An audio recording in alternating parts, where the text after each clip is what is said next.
So we have a new Prime Minister in this United Kingdom. Is anyone confident that it's going to fix the problems that are fundamentally damaging us? No, I didn't think so. Definitely not.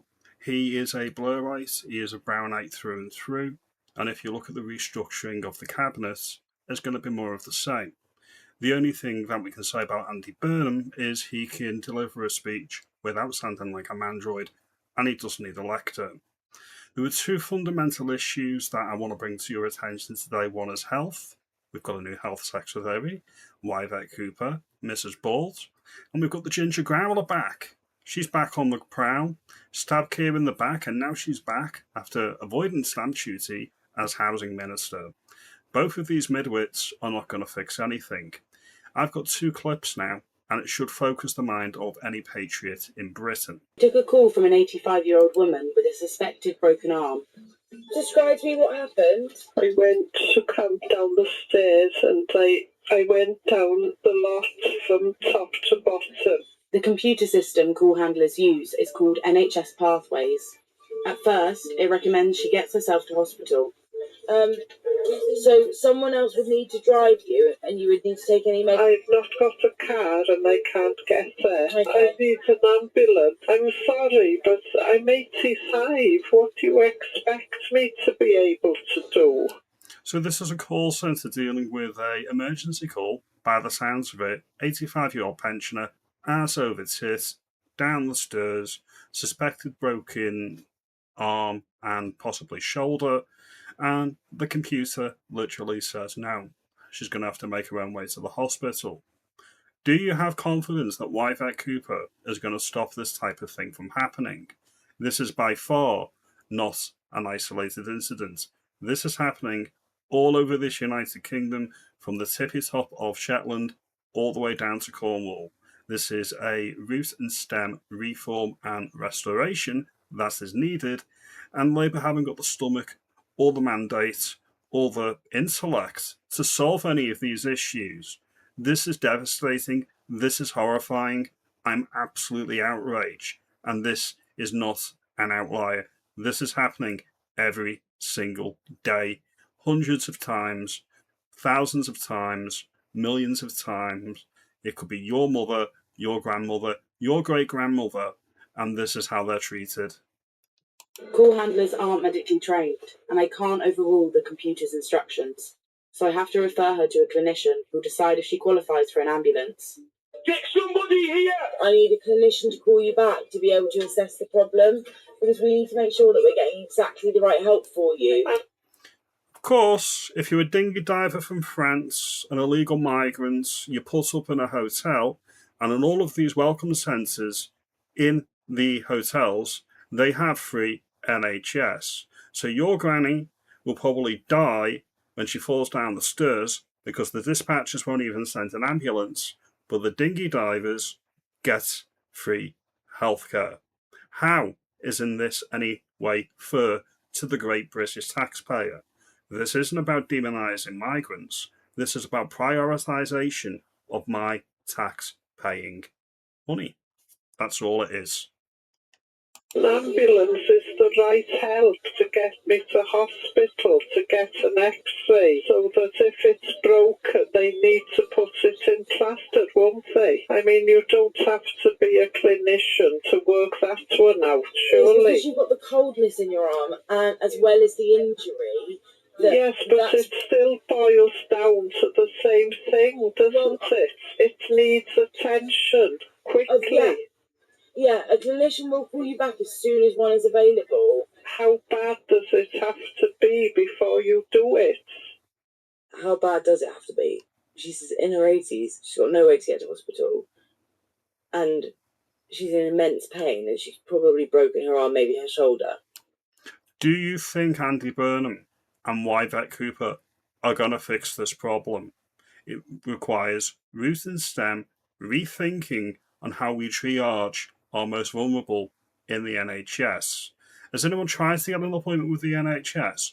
You ring through 8 o'clock in the morning, maybe fill in a form online, and maybe, if you're lucky, you'll get a call back. It's the same type of thing when you get pensioners and you get really people who are very vulnerable and they're treated the same way. They're not going to fix this. No way. Definitely not. Let me know if you think they will. You let me know what Andy Burnham's plan is. This is the second clip now.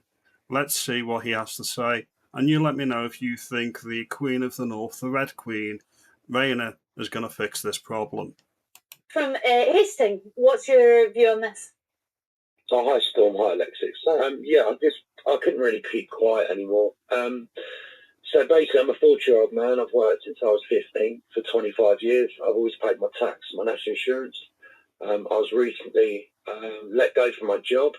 I lost where I lived, and I went to my local council to try and find help. And they've advised me that basically I don't have any fallback, and the best thing they can do is put me in a night shelter. And then when I approached other agencies about it, they warned me that obviously these places are people that have just been released from prison, some drug addicts and alcoholics, and it's not where I want to stay. So the council basically said that I'm street homeless. James, but yeah, James, I mean, can I just say, I just want to come in and say, I hear you on this, all right? I know, as a journalist, I put myself on the streets, but I have actually in real life been homeless myself, and I know it sucks. I would just say to you that your understandable anger and fear about your situation is not the fault of the asylum seekers who are themselves trying to deal with horror in their own lives.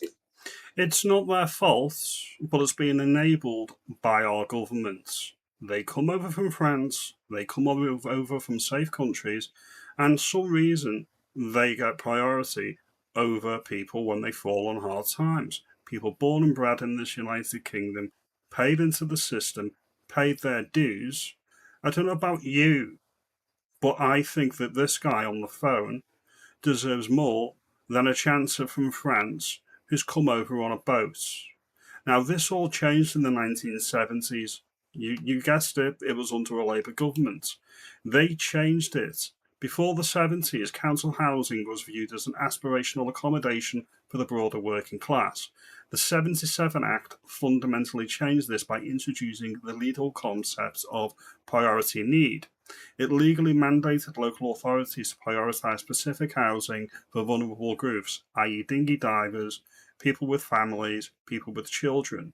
So if you're a single lady, you get priority over this guy who's not got any kids, is white, and he's straight, and he's working class. You get priority, and not just that, anybody that breaks into our United Kingdom gets put in a 4 or 5-star hotel or a HMO, but we can't house people when they fall on hard times, our own people.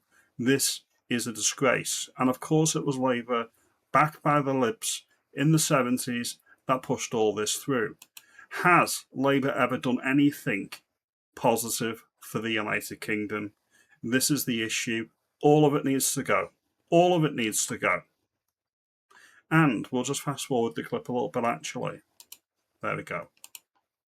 That sounds like a terrible situation. But James, have you totally, you find yourself in a horrific situation, but there is help out there. And, the benefit system is there for people like yourself who would need it. Have you been able to access that? Have you had any help at all?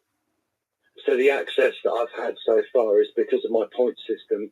I have mental capacity. I don't have a mental health condition. I don't have children. So I'm not entitled to any help. I don't even come anywhere near on the bracket, and that's what the lady in the council said. So because he's not considered vulnerable, and he has agency, and he's got all his marbles, he's entitled to no help. This isn't about demonising migrants. This is about the British government, the British state, putting our own people first. Andy Burnham's not going to fix any of this. Definitely not. No mandate. He's not going to go to the country for an election because he's going to lose, and he's going to lose a shit ton of MPs. Pardon the language. That's just the way it's going to happen. So yeah, do you think he's going to fix any of this? Because I sure don't. And we'll finish off the clip, shall we? For housing, but you should be able to get universal credit or job seekers allowance if that's what you're doing. Oh, I can get universal credit and things, but I mean, where do you go from there? Who takes you on universal credit without a job? Yeah, I've worked for 25 years. I've been 6 months out of work in 25 years. You know, this is completely new to me. So essentially, working class man, all he's entitled to is dole, no housing, but if he got in a dinghy from France, he would get it. Burnham comes in 2 years after two-tier Kia sunk the country. He's coming in all smiles, sunshine and roses today. He's not going to face any scrutiny until September. He's not going to fix any of the fundamentals that need fixing in Britain. You let me know. Comment below, like and subscribe. I'll see you in the next video. Have a good day.